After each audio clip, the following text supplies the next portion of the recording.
오늘의 주요 뉴스입니다. 익산시의 동물 헬스케어 클러스터 구축이 속도를 내고 있습니다. 시제품 생산 지원 플랫폼이 실시 설계에 들어가 내년 초 완료에 이어 건물은 오는 2026년 완공될 예정입니다. 익산시의 이 시설까지 구축되면 연구개발에서 상품화까지 원스톱 지원 체계가 가동되게 됩니다. 교육발전 시범지역으로 지정된 익산 등 도내 5개 시군이 교육부 사교육 없는 지역학교에 신청할 예정입니다.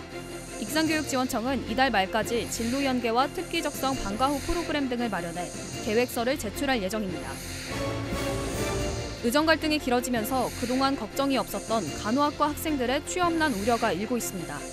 전북대병원과 원광대병원 등 대학병원들이 올해 신규 간호사 채용을 미루고 있거나 계획을 세우지 않고 있습니다. 간호학과 학생들이 올해 취업이 어려워질 가능성이 높다며 다른 대안을 찾고 있습니다. 여러분 안녕하십니까? 6월 17일 월요일 종합뉴스입니다. 익산시의 동물 헬스케어 클러스터 구축이 속도를 내고 있습니다. 내년 상반기 착공을 목표로 시제품 생산 지원 플랫폼의 실시 설계가 착수됐는데요. 익산의 이 시설까지 구축되면 연구 개발과 상품화까지 원스톱 지원 체계가 가동될 수 있습니다. 익산시는 이를 효율적으로 가동하기 위해 오늘 유관기관과 대학, 입주기업과 간담회를 갖고 전문 인력 양성 등 협력 방안을 논의했습니다. 최정호 기자입니다. 최근 문을 연 동물용 의약품 효능 안전성 평가센터. 인근에 있는 6,000제곱미터 부지는 시제품 생산 지원 플랫폼이 들어설 자리입니다. 사업비 300억 원을 들여 2층 규모로 짓기로 하고 실시 설계가 착수됐습니다. 내년 초까지 실시 설계가 완료되면 본격적인 공사에 들어가 오는 2026년 준공될 계획입니다. 이 시설이 들어서면 동물용 오가노이드 분야는 연구 개발부터 상품화까지 원스톱 지원 체계가 가동될 수 있습니다. 인수공통 전염병 연구소를 통해 신규 백신 연구 개발을, 효능 안전성 평가센터를 통해 동물용 의약품 허가와 신제품 개발 연구를 지원하게 됩니다. 이어 시제품 생산 지원 플랫폼을 통해 바이오 기업체의 제품 상품화 지원이 이루어지는 겁니다. 이런 모든 그 시설이 완성이 되면은 정말 여러분들이 멀리 가지 않아도 여기에서 모든 신약 개발에 서비스를 원스톱으로 받을 수 있는 그런 기능이 다 집적이 된다. 이처럼 동물용 의약품 인프라가 속속 들어서게 되면서 익산의 둥지를 튼 레드진 등 바이오 기업들과의 효율적인 연계가 중요해지고 있습니다. 특히 기업체에 공급할 전문 인력 양성은 필수적인 과제로 떠올랐습니다. 그 기업을 적극 지원한다면 아마 부족함이 없도록 아마 그 환경도 갖춰지고 또 연구진 여러 가지 그런 게 뒷받침 될 거라고 저 확신을 하고 있고요. 여기에 입주기업 부담을 줄이고 연구개발 경쟁력을 높이기 위해 신약 연구과제 지원과 수의과대학 연구시설 및 장비 공동 활용 방안도 요구되고 있습니다. 전북자치도와 익산시, 연구기관, 대학, 11개 바이오 기업은 17일 동물용 의약품 효능 안전성 평가센터에서 효율적인 방안 마련을 위한 간담회를 가졌습니다. 그래도 이제 산업의 수요가 워낙에 강하고 또 이쪽에 또 지역의 어떤 정책과도 부응해서 지금 내부적으로는 수의과 대학도 한번 생각해보는 적극적인 검토는 하고 있습니다. 한편 익산시는 동물용 의약품 산업이 자리 잡기 위해서는 추가 인프라 구축이 필요하다고 보고 있습니다. 앞으로 임상, 3상 시험시설과 인수공통 연구자원 보존센터, 동물 헬스 벤처타운까지 순차적으로 구축해 동물 헬스케어 클러스터를 만들 방침입니다. KCN 최정호입니다. 익산시가 정부의 바이오 특화단지 유치를 기원했습니다. 익산시는 오늘 진행한 바이오 산업 육성을 위한 기업 간담회에 앞서 참석 기관 및 바이오 기업체들과 함께 전북특별자치도 바이오 특화단지 유치 기원이라는 문구가 적힌 플래카드를 들고 퍼포먼스를 펼쳤습니다. 현재 전북자치도는 익산과 전주, 정읍을 중심으로 오가노이드 재생치료제 분야에 도전했습니다. 새만금 산업단지의 고용과 생산이 증가한 것으로 나타났습니다. 새만금 개발청에 따르면 올해 1분기 새만금 산업단지 고용 인원은 지난해 4분기 1,254명에서 13.2%가 늘어난 1,420명으로 집계됐습니다.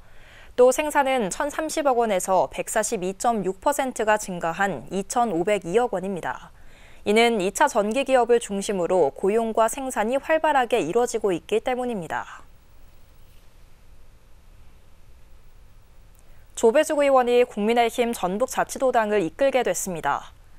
국민의힘 중앙당 비상대책위원회는 지난 15일 오선의 조배숙 의원이 도당 위원장으로 선출됨에 따라 오는 24일 승인할 예정입니다.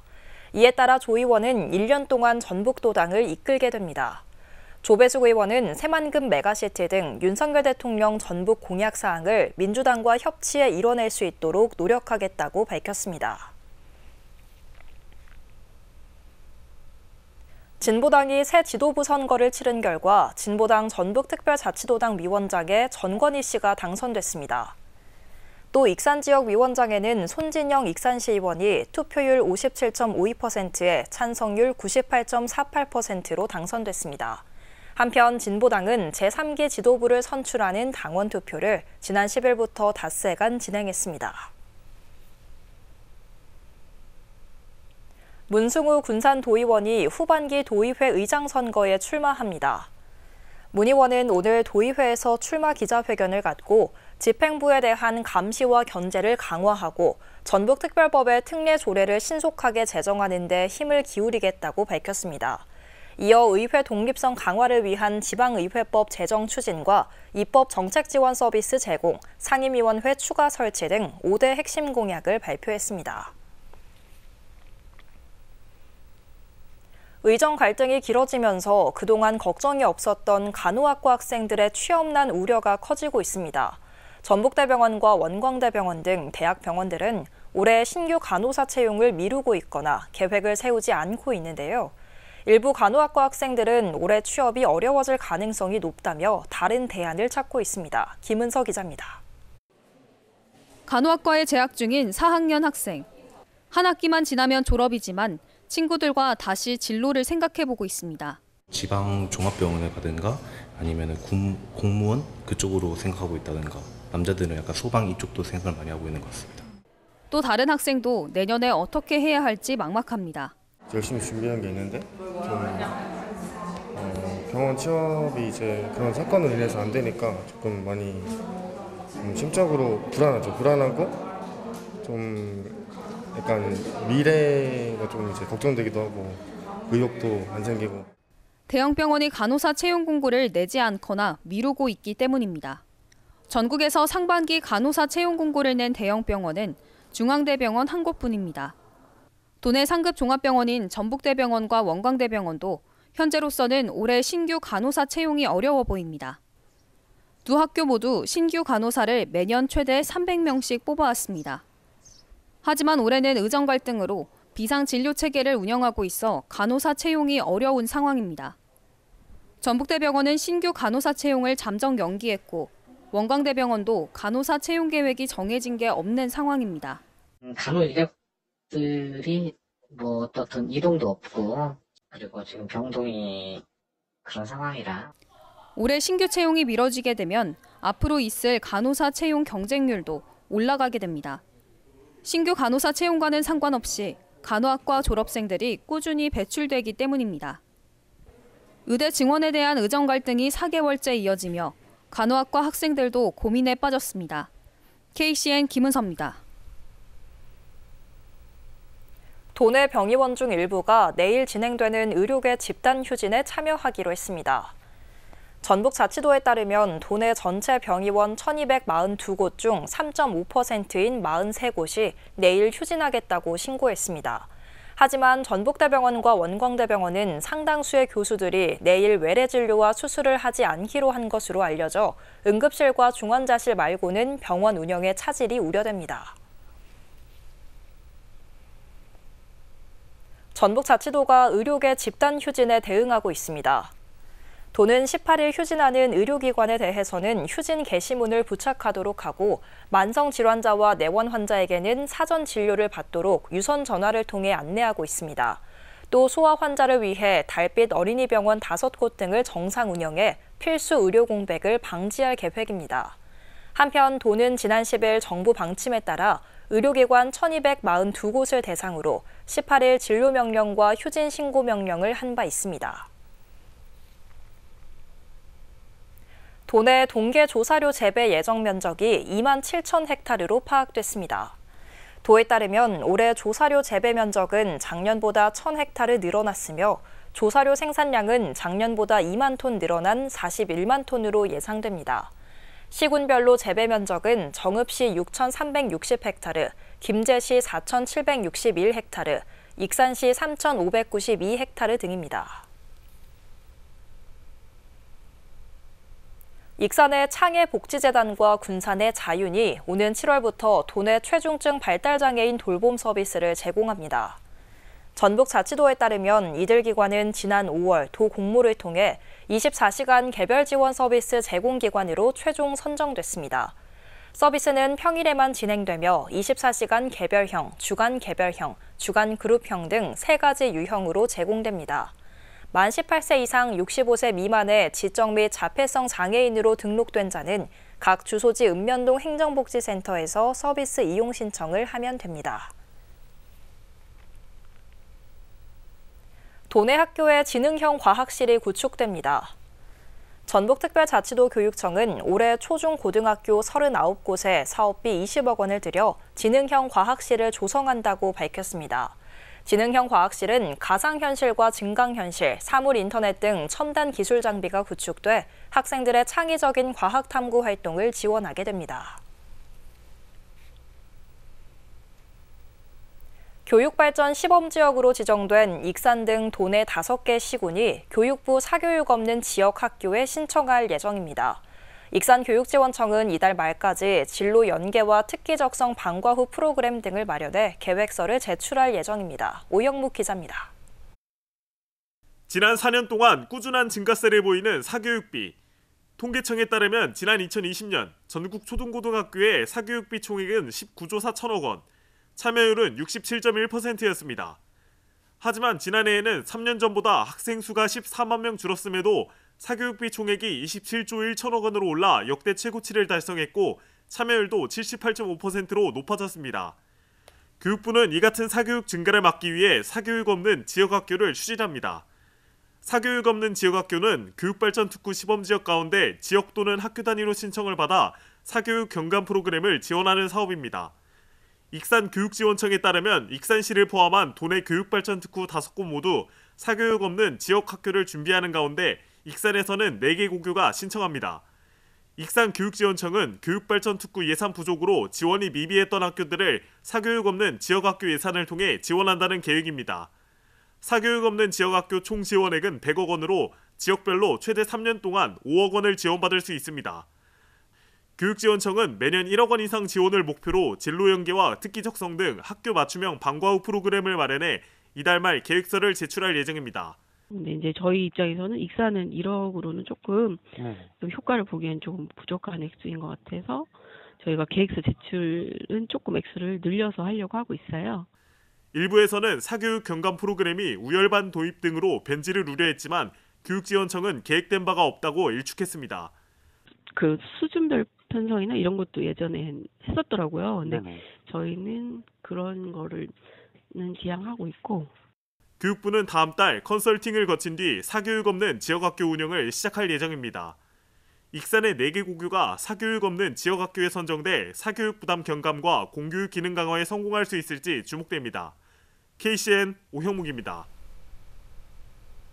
전북이 전국에서 6번째로 많은 지진이 발생한 가운데 지역별로는 군산이 가장 빈번해 새만금 지역에 대한 정밀 조사가 필요하다는 지적이 나오고 있습니다. 기상청에 따르면 지난 1978년부터 지진 관측이 공식적으로 시작된 이래 전북은 지금까지 98건으로 전국에서 6번째로 많았습니다. 지역별로 보면 군산이 31건, 부안 22건, 김제 2건 등입니다. 이에 매립지인 새만금은 연약한 지반을 가지고 있고 인근에는 활성단층이 존재하고 있는 것으로 파악돼 지진 대응을 위한 정밀 조사가 필요하다는 지적이 나오고 있습니다. 부안 지진 피해 신고가 계속 늘고 있습니다. 전북자치도에 따르면 오늘 오전 9시 기준 도내 지진 피해 신고 건수는 591건입니다. 지역별로 보면 진앙지인 부안이 455건으로 가장 많고 이어 김제 48건, 정읍 34건, 군산 16건, 고창 15건, 전주 9건, 익산 6건 등입니다. 지금까지 집계된 피해액은 1억 2천여만 원입니다. 부안 지진 피해와 관련해 정부의 특별 교부세가 지원됐지만 요청액에는 크게 미치지 못했습니다. 전북자치도에 따르면 행정안전부가 특별 교부세 10억 원을 지원하기로 했습니다. 이번 교부세는 피해 지역 잔해물 처리와 응급조치, 안전진단, 이재민 구호 등에 활용됩니다. 앞서 전북자치도는 부안을 찾은 이상민 행정안전부 장관에게 특별 교부세 50억 원을 요청한 바 있습니다. 횡단보도를 건너던 50대 남매가 배달 오토바이에 치여 숨졌습니다. 군산경찰서에 따르면 지난 15일 오후 8시 40분쯤 군산 나운동의 한 도로에서 횡단보도를 건너던 50대 남매가 배달 오토바이에 치였습니다. 사고를 당한 남매는 병원으로 옮겨졌지만 숨졌습니다. 경찰은 오토바이가 신호를 위반한 것으로 보고 정확한 사고 경위를 조사하고 있습니다. 계속해서 전북권 뉴스입니다. 전주의 한 제지 공장에서 10대 노동자가 숨진 채 발견돼 경찰이 수사에 나섰습니다. 전주 덕진경찰서 등에 따르면 16일 오전 9시 22분쯤 전주시 팔복동의 한 제지 공장에서 10대 A씨가 쓰러져 있다는 동료의 신고가 접수됐습니다. 당시 A씨는 혼자 배관 상태를 점검하러 갔으며 발견 직후 병원으로 옮겨졌지만 결국 숨졌습니다. 경찰은 국립과학수사연구원의 부검 등을 통해 사망 원인과 경위 등을 조사할 예정입니다. 새만금 간척지가 조사료 생산기지로 주목받고 있습니다. 한국농업기술진흥원은 김제시 광활면의 새만금 간척지에 조성된 조사료 재배단지에서 올해 첫 종지를 수확했다고 밝혔습니다. 새만금 간척지는 염분 농도가 높아 작물 재배가 어려웠지만 자운형과 백합, 갈대 등 염분 제거 작물을 꾸준히 키워 동계작물 재배가 가능해졌으며 4에서 10헥타르의 대단위 농지구획으로 대형 농기계를 이용한 재배와 수확이 용이한 편입니다. 농진원은 이날 수확을 시작으로 올해 100헥타르의 간척지에서 트리티케일과 호밀 종자 등 327톤의 조사료를 생산할 계획입니다. 도교육청이 완주군의 4년 뒤 개교를 목표로 중학교 신설을 추진합니다. 서거석 교육감은 기자회견을 열고 인구가 늘고 있는 완주 삼봉지구에 오는 2028년 3월 개교를 목표로 19개 학급 규모의 중학교를 신설한다고 밝혔습니다. 대규모 아파트 단지가 들어선 삼봉지구에는 인근 삼례동 초등학교가 이전해 올해 33학급 규모로 개교했지만 중학교는 없는 상황입니다. 유입된 중학생은 현재 219명이며 2028년에는 학생 수가 400명을 넘어설 것으로 예측되고 있습니다. 지금까지 전북권 뉴스 김은서입니다. 오는 7월부터 여권 발급 비용이 인하됩니다. 이는 한국국제교류재단법 시행령 개정으로 여권 발급 시 납부하던 국제교류기여금이 인하되기 때문입니다. 58면 복수 여권은 5만 3천 원에서 5만 원으로, 26면은 5만 원에서 4만 7천 원으로, 1년 이내 단수 여권은 2만 원에서 1만 5천 원으로 인하됩니다. 군산시가 당일 패키지 여행 모녀의 하루 인 군산 참가자를 모집합니다. 모녀의 하루 인 군산은 군산 밖에 거주하는 모녀 20팀이 군산 관광지를 체험하는 상품입니다. 시는 철길마을과 쥐똥섬, 장자도 스카이워크 등을 방문해 폴라로이드 사진과 감성 교복 체험 프로그램 등을 진행할 예정입니다. 시는 오는 28일까지 군산시 공식 SNS 게시물의 QR코드로 신청을 받습니다. 군산 아마추어 e스포츠 대회가 다음 달 13일 월명체육관에서 열립니다. 대회는 본선에 진출한 76개 팀이 AOS와 FPS 등 4개 종목에서 팀전과 개인전, 학교 대항전을 치릅니다. 대회는 유튜브로 생중계되며 총 상금은 1,000만 원 규모입니다. 또 본선 경기 말고도 유튜버 이벤트 경기와 콘솔 게임, 드론 체험 등 다양한 프로그램이 진행됩니다. 군산 야외 수영장이 다음 달 5일 문을 엽니다. 수영장은 8월 25일까지 매주 화요일과 금요일 오전 10시부터 8시간 동안 운영되며 오후 1시부터 1시간 동안 브레이크 타임이 있습니다. 이용요금은 유아 2,000원과 어린이 3,000원, 청소년 4,000원, 어른 5,000원으로 수영모를 써야 입장이 가능하고 10세 미만은 구명조끼를 착용해야 합니다. 한편 군산문화센터 물놀이장은 공사로 인해 올해 운영되지 않습니다. 익산시 산하기관인 문화관광재단에서 불이 났습니다. 익산 소방서에 따르면 오늘 오전 11시 55분쯤 익산 문화관광재단 사무실에서 불이 나 컴퓨터 등 집기류를 태워 1,900여만 원의 재산 피해가 났습니다. 전기적 요인으로 불이 난 것으로 추정되는 가운데 재단 측은 인근에 별도의 사무실을 마련해 업무에 복귀할 계획입니다. 다음은 우리 동네 소식입니다.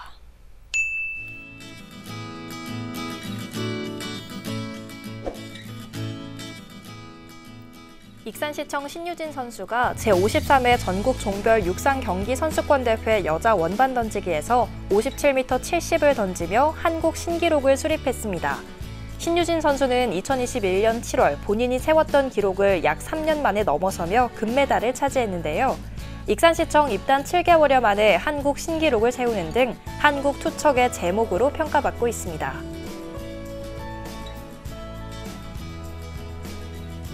군산시 청년들 창업센터가 퍼포먼스 디지털 마케팅 교육에 참여자를 모집합니다.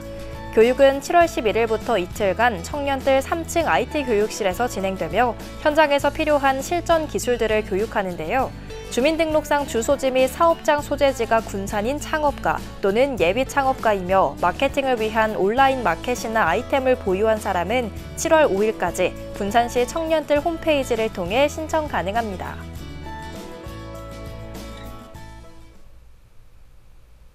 이어서 내일의 날씨입니다.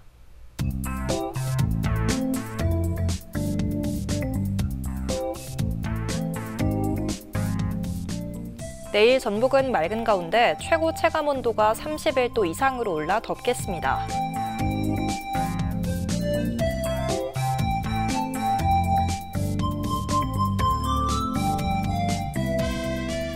기온은 14도에서 출발해 33도까지 오르겠습니다.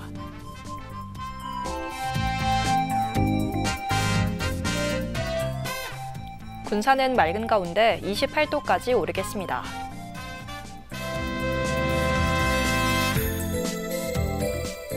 익산도 맑겠고 최고 31도까지 오르며 덥겠습니다.